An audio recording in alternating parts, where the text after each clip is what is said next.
Assalamu alaikum students, how are you? I hope you all are fine. Let's start today's lecture from page number 22, unit number 2, Iqbal's message to youth. So let's start it. Underline the pronoun in each sentence below. Circle the antecedent the pronoun refers to. सबसे पहले तो हम ये समझेंगे कि antecedent और pronoun होता क्या है. प्रोनाउन एंटीसीडेंट एग्रीमेंट ये क्या होता है. जैसे कि आप जानते हैं कि एक सेंटेंस की खूबसूरती के लिए पहले हम जो नाउन इस्तेमाल होता है उसको पहली मर्तबा इस्तेमाल करने के बाद बार बार उसको हम यूज़ नहीं करते, बल्कि उसकी जगह हम प्रोनाउन यूज़ करते हैं. प्रोनाउन क्या होते हैं? I, we, you, they, he, she, it and so on. तो वो प्रोनाउन किसको रेफ़र कर रहा होता है? रेफ़र बैक नाउन को कर रहा होता है. अब यहाँ पे देखें, Saima walk to the park, she enjoyed jumping on the trampoline. Saima walk to the park. Saima क्या है? एक नाउन है. तो यहाँ पे हम नाउन को क्या कहेंगे? एंटीसीडेंट कहेंगे. She enjoyed jumping on the trampoline. अब शी यहाँ पे क्या एज अ प्रोनाउन यूज़ हुआ है. तो यहाँ पे शी प्रोनाउन है, लेकिन शी किसके लिए यूज़ हुआ है? इसके लिए हमें बैकवर्ड पे जाएंगे और किसको देखेंगे? नाउन को देखेंगे. नाउन क्या है? साइमा. तो यहाँ पे शी क्या है? प्रोनाउन है. और साइमा क्या हुआ? एंटीसीडेंट हुआ. तो इसको कहते हैं प्रोनाउन एंटीसीडेंट एग्रीमेंट. तो इनका आपस में रिलेशन होना बहुत ज़रूरी है. यानी अगर नाउन सिंगुलर है तो प्रोनाउन का भी सिंगुलर होना चाहिए. अगर नाउन प्लूरल में है तो प्रोनाउन भी प्लूरल में ही होना चाहिए. So Saima walk to the park, she enjoyed jumping on the trampoline. Saima is antecedent and she is pronoun, क्योंकि शी यहाँ पे किसको रेफ़र कर रहा है? साइमा को. Shama loves to walk on the beach, she watches the sunset often.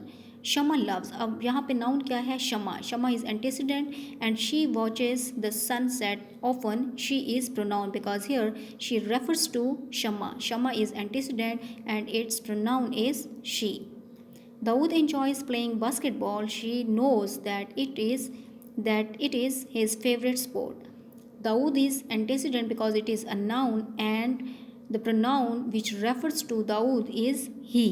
He is pronoun and its antecedent is Dawood. Abrar, Jamal and Manan enjoy playing cricket. They love teamwork. Here you can see Abrar, Jamal and Manan, more than one nouns.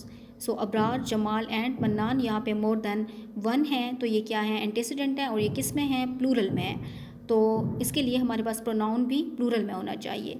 So you can see pronoun they. They is plural pronoun. So they refer to Abrar, Jamal and Mannan. They are antecedent and their pronoun is they.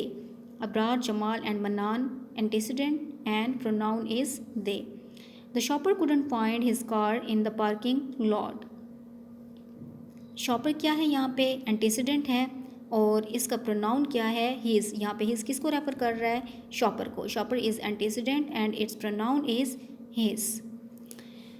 Next is anaphoric and cataphoric reference. Anaphoric और cataphoric क्या होता है? सबसे पहले हम anaphoric के बारे में समझेंगे.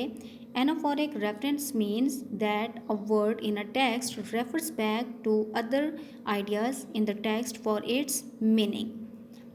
एनाफोरिक रेफरेंस वो होता है जो रेफ़र बैक करता है. यानी एक टेक्स्ट के अंदर एनाफोरिक एक ऐसा प्रोनाउन होता है जिसको समझने के लिए हम बैक पे जाते हैं. बैक की तरफ हम बैकवर्ड की तरफ मूवमेंट करते हैं उसको समझने के लिए, उसके आइडियाज़ को समझने के लिए. Let's see it's example. I went out with Jamila on Sunday, she looked confused. अब यहाँ पे आप देखें, आपको प्रोनाउन नज़र आ रहा है शी, लेकिन हमें नहीं पता कि शी किसके लिए यूज़ हुआ है. तो इसको समझने के लिए, अंडरस्टैंड करने के लिए हम बैकवर्ड पे जाएंगे. तो बैकवर्ड पे नाउन क्या है? जमीला. तो शी किसको रेफ़र कर रहा है? जमीला को. ऐसा वर्ड जिसको समझने के लिए हम बैकवर्ड पे जाएं तो वो एनाफोरिक कहलाता है. In this example, the pronoun she is anaphoric reference because it refers to the noun Jamila that is introduced earlier in the text, जो कि पहले ही introduced कराई जा चुकी है. तो ऐसा लफ्ज़ जिसको समझने के लिए हम बैकवर्ड पे जाएं वो एनाफोरिक होता है. She is anaphoric.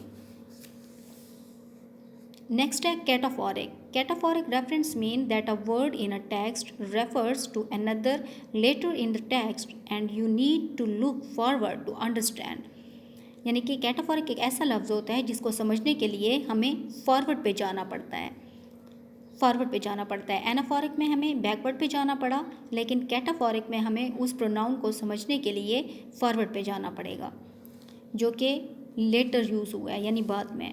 एग्जाम्पल्स हैं, when he arrived Ashraf noticed that the door was open. When he arrived, अब यहाँ पे आप प्रोनाउन देख सकते हैं ही, जो कि अर्लियर यूज़ हो चुका है. अब इसको समझने के लिए हम लेटर वर्ड को देखेंगे. So when he arrived Ashraf noticed that the door was open. He को समझने के लिए हम फॉरवर्ड पे गए. फॉरवर्ड में क्या है? अशरफ है, तो ही किसको रेफर कर रहा है? अशरफ को रेफर कर रहा है. In this example, the pronoun he is cataphoric reference because it refers to the noun Ashraf that is introduced later in the text.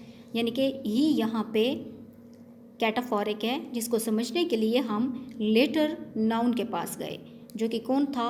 Ashraf था. So I hope that now you are able to learn how to use anaphoric, cataphoric and pronoun antecedent agreement.